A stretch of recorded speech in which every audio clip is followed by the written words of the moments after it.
Hello friends, welcome to my channel. और आज का हमारा टॉपिक है उत्तराखंड ज्योग्राफी। पहला टॉपिक पढ़ रहे हैं उत्तराखंड का भौगोलिक विभाजन। ठीक है, यहां से एक क्वेश्चन आपका जनरली एग्जाम में बनता है। तो उत्तराखंड का भौगोलिक विभाजन हम आज पढ़ेंगे।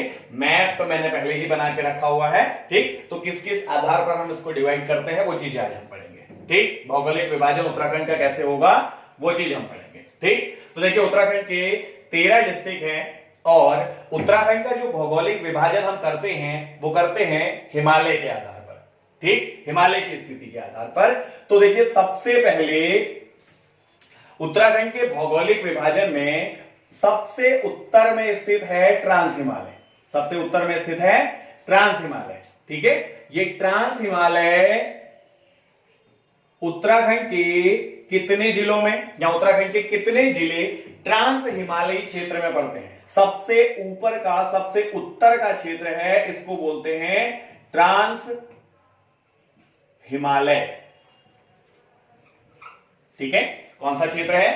ट्रांस हिमालय है। और उत्तराखंड के 3 जिले यानी चमोली, उत्तरकाशी और पिथौरागढ़, ये 3 जनपद ट्रांस हिमालयी क्षेत्र में पड़ते हैं। ठीक है, कितने जिले? 3 जिले ट्रांस हिमालयी क्षेत्र में पड़ते हैं, उत्तरकाशी, चमोली और पिथौरागढ़। क्लियर? अब देखिए ट्रांस हिमालय के बाद अगला जो हिमालय का भाग है वो है वृहद हिमालय। हिमालय का अगला भाग है वृहद हिमालय। ठीक है, या जिसे हम उच्च हिमालय भी कहते हैं,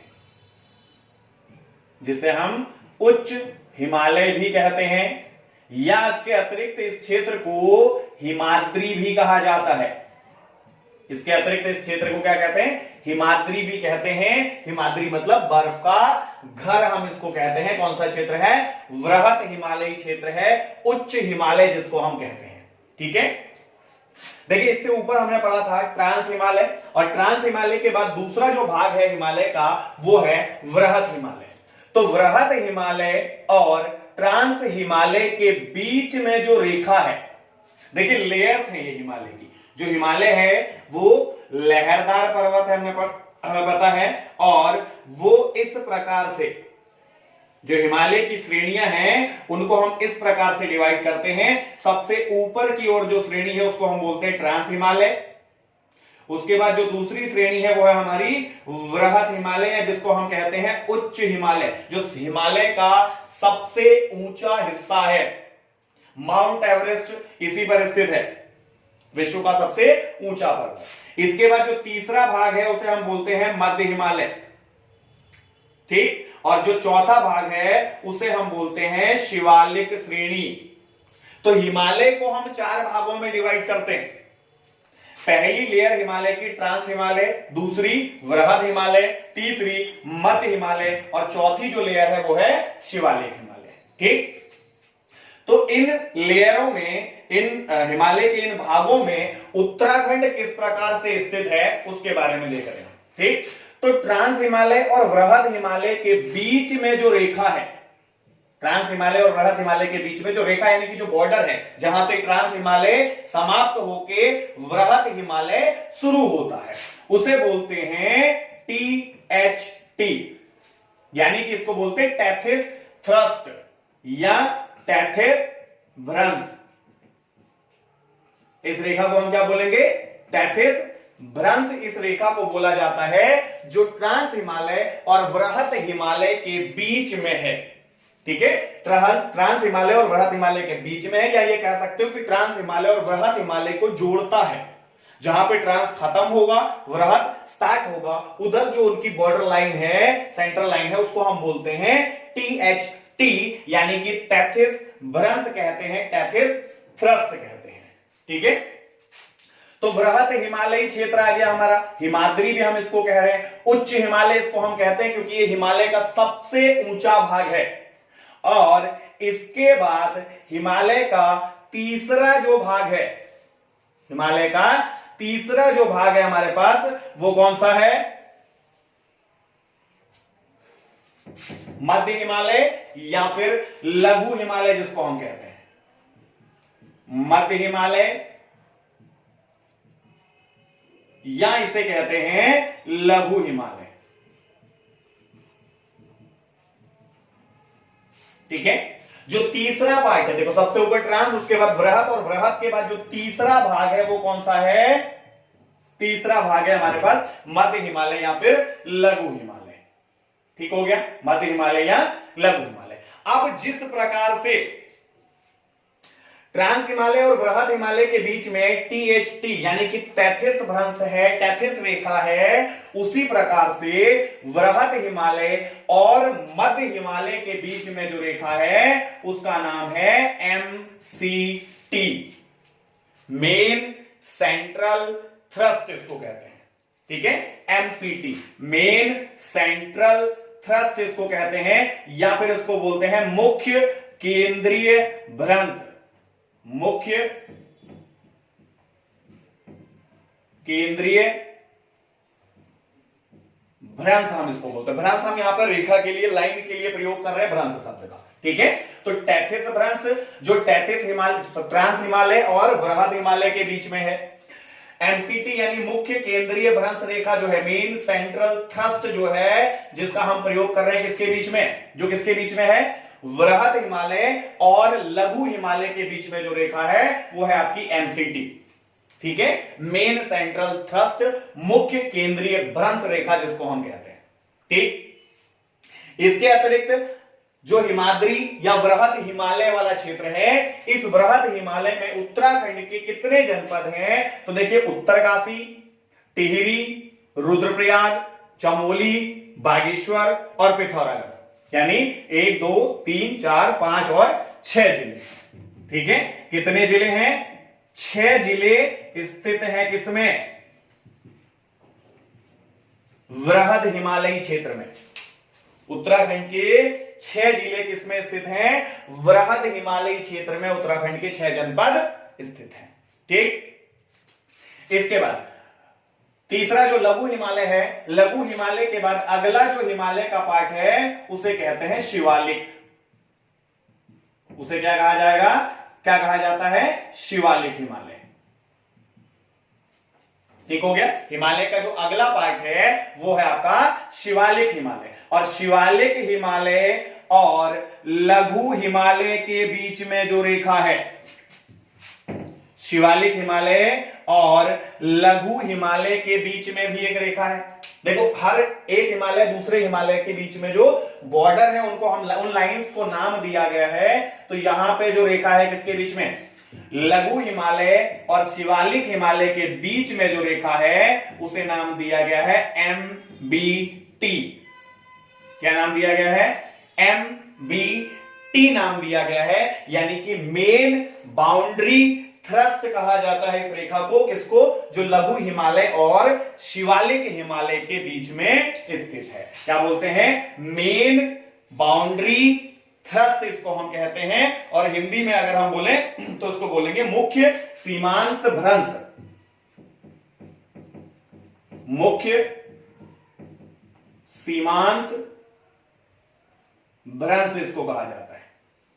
ठीक है, मेन बाउंड्री थ्रस्ट, मुख्य सीमांत भ्रंश इसको कहते हैं, जो किसके बीच में स्थित है? लघु हिमालय और शिवालिक हिमालय के बीच में स्थित है। ठीक, तो लघु हिमालय और शिवालिक हिमालय के बीच में स्थित रेखा कौन सी है?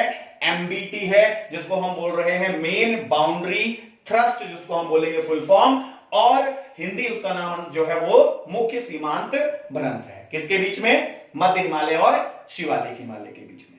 ठीक, इसके बाद मध्य हिमालय जो है, इस मध्य हिमालय में कितने जनपद स्थित हैं? तो देखिए, देहरादून, उत्तरकाशी, टिहरी, रुद्रप्रयाग, पौड़ी, चमोली, बागेश्वर, अल्मोड़ा और चंपावत। ठीक है, इतने जनपद किसमें पड़ रहे हैं? मध्य हिमालयी क्षेत्र में, यानी 1 2 3 4 5 6 7 8 9। कितने जिले हैं? तो 9 जिले स्थित हैं। 9 जिले स्थित हैं किसमें? लघु हिमालय में। 9 जिले किसमें स्थित हैं? लघु हिमालय में स्थित 9 जिले हैं उत्तराखंड के। ठीक है, इसके बाद शिवालिक श्रेणी के बाद शिवालिक के जस्ट नीचे का जो भाग है, शिवालिक का जो निचला भाग है, जो तलहटी या तटीय भाग है शिवालिक का, वो कहलाता है भाबर। उसे हम क्या कहते हैं? उसे हम कहते हैं भाबर। ठीक, शिवालिक का जो निचला हिस्सा है, शिवालिक का जो निचला हिस्सा है उसे हम कहते हैं भाबर। ठीक, शिवालिक का निचला हिस्सा क्या कहलाता है? भाबर। यहां लिख देता हूं, भाबर कहेंगे शिवालिक के निचले हिस्से को। और शिवालिक का निचला हिस्सा किस रेखा से डिवाइड होगा? तो ये डिवाइड होता है HFT। कौन सा? शिवालिक का जो निचला हिस्सा है वो क्या है? भाबर का हिस्सा है। और भाबर और शिवालिक हिमालय के बीच में जो रेखा स्थित है उसे बोलते हैं क्या? HFT। हिंदी में इसको कहेंगे, या इसकी फुल फॉर्म है हिमालय फ्रंट थ्रस्ट।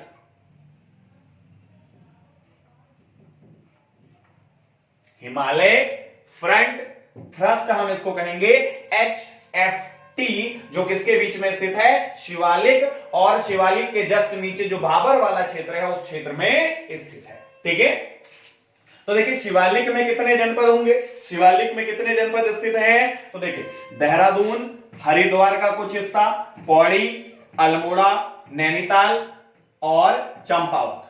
ठीक है, और उधम सिंह नगर का भी कुछ हिस्सा इसमें आएगा। उधम सिंह नगर का कुछ हिस्सा भी इसमें आएगा। तो शिवालिक में हमारे पास कितने जिले स्थित हैं? 7 जिले स्थित हैं। शिवालिक में स्थित उत्तराखंड के कितने जिले स्थित हैं? शिवालिक में उत्तराखंड के 7 जनपद स्थित हैं। 1 2 3 4 5 6 और 7 जनपद। ठीक हो गया। शिवालिक श्रेणी में उत्तराखंड के कितने जिले स्थित हैं? 7 जिले स्थित है। और शिवालिक और भाबर के बीच की जो रेखा है उसको क्या बोलेंगे? HFT उसको बोलते हैं, हिमालयन फ्रंट थ्रस्ट हम इस रेखा को कहते हैं। ठीक है, इसके बाद अब शिवालिक के जस्ट नीचे का जो हिस्सा है वो भाबर वाला हिस्सा है। वो कौन सा हिस्सा है? भाबर वाला हिस्सा है। शिवालिक के जस्ट नीचे का या तलहटी है जो क्षेत्र है वो भाबर कहलाता है। ठीक हो गया। और फिर भाबर के जो नीचे का हिस्सा है, भाबर के नीचे के हिस्से को हम कहते हैं तराई।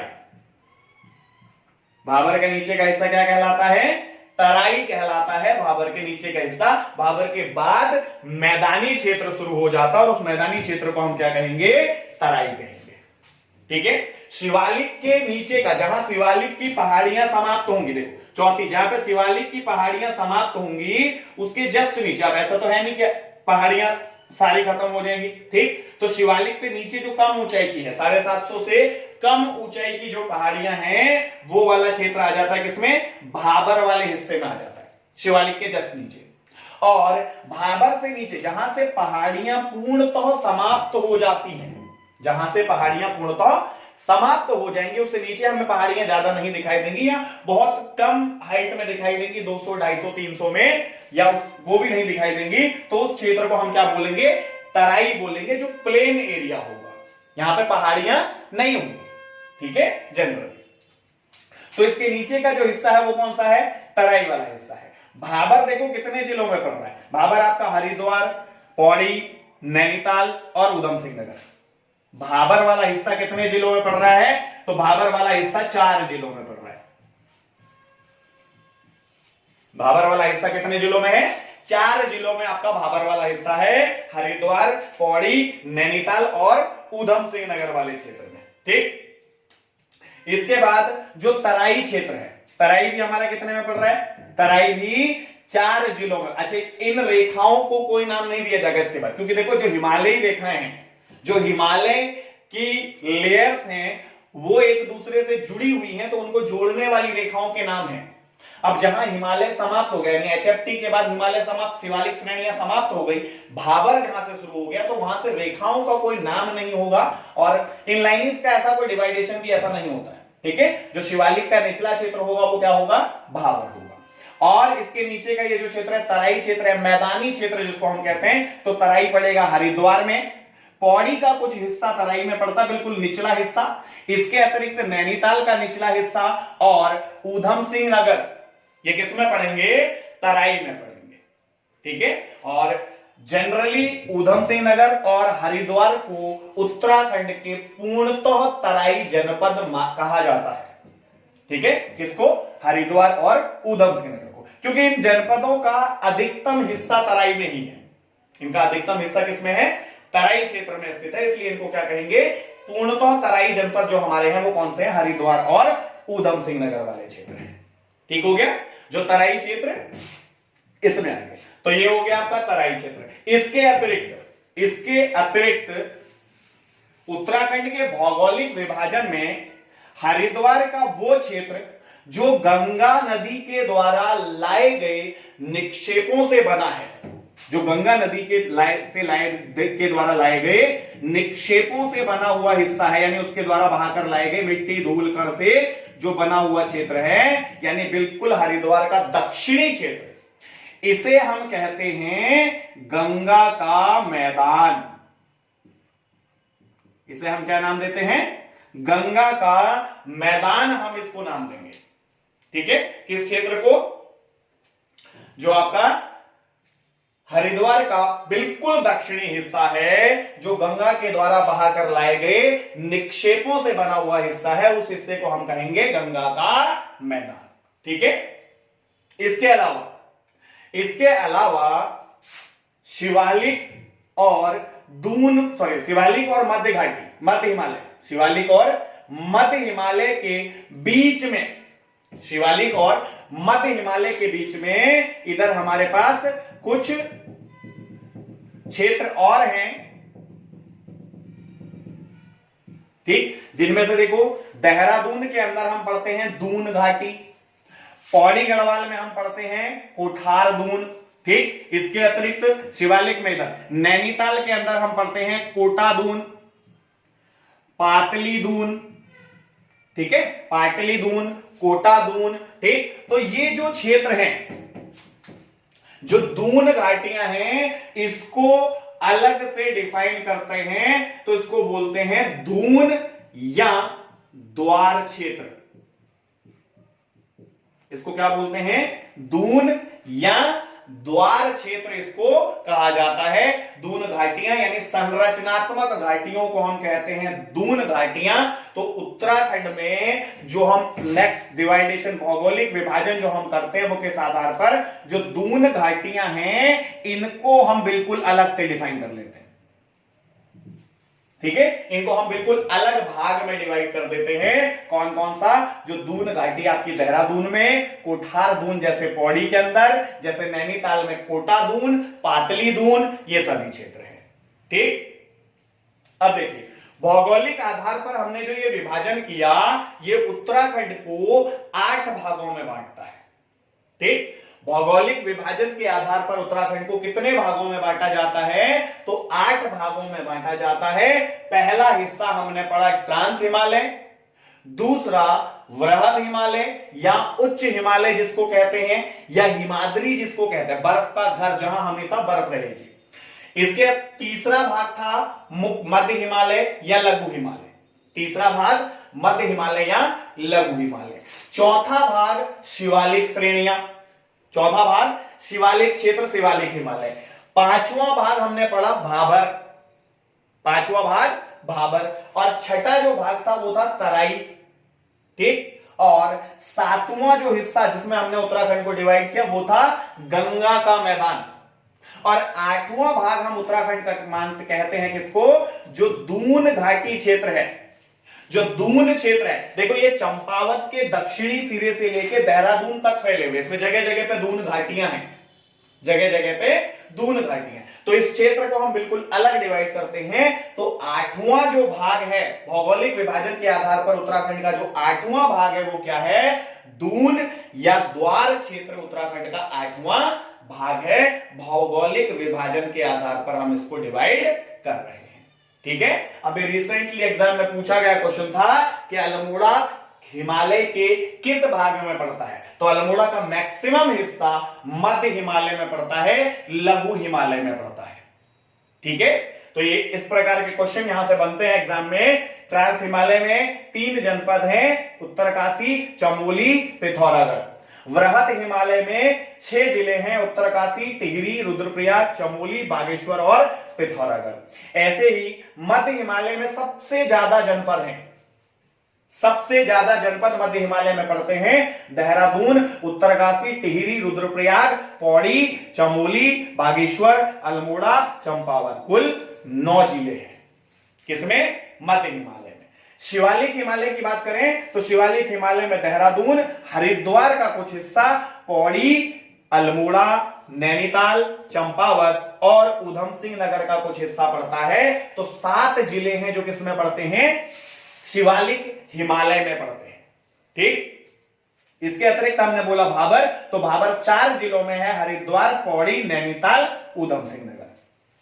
ठीक, और तराई क्षेत्र हरिद्वार में, थोड़ा सा पौड़ी में, नैनीताल का दक्षिणी हिस्सा और पूरा उधम सिंह नगर तराई क्षेत्र में आता है। तो 4 जनपद तराई क्षेत्र में स्थित है। गंगा का मैदान जो है आपका वो हरिद्वार में स्थित है, गंगा के द्वारा बहाकर लाए गए निक्षेपों से जो बना है। दून घाटियों की बात करें तो दून घाटियां चंपावत से लेकर देहरादून तक फैली हुई है, चंपावत से देहरादून तक फैली हुई है। और जगह जगह यहां इसके दक्षिणी सिरों में, इनके दक्षिणी सिरों में, मध्य हिमालय के दक्षिणी सिरे में स्थित है ये सभी दून घाटियां। ठीक, क्लियर? जनरली इसको मध्य हिमालय और शिवालिक के बीच में माना जाता है कि दून घाटियां मध्य हिमालय और शिवालिक के बीच में स्थित है। तो ये ज्यादातर पूछे जाते हैं, जनपद कौन से किस हिमालय में स्थित है। इसके अलावा इनके मध्य जो रेखाएं हैं, ट्रांस हिमालय और बृहद हिमालय के बीच है टैथिस भ्रंश, वृहद हिमालय और मध्य हिमालय के बीच है मुख्य केंद्रीय भ्रंश रेखा MCT जिसको हम कहते हैं, और मध्य हिमालय और शिवालिक हिमालय के बीच में स्थित है MBT, मेन बाउंड्री थ्रस्ट या मुख्य सीमांत भ्रंश, मुख्य सीमांत रेखा जिसको हम कहते हैं। ठीक, ऐसे ही भाबर और शिवालिक हिमालय, भाबर और शिवालिक हिमालय के बीच जो रेखा स्थित है वो है आपकी HFT, हिमालयन फ्रंट थ्रस्ट इसको कहते हैं। ठीक है, और ये रेखाएं केवल हिमालय के ही डिवाइडेशन में है, इसके बाद नीचे तराई या गंगा के मैदान में इस प्रकार की कोई रेखाएं नहीं होंगी। क्लियर है? ठीक,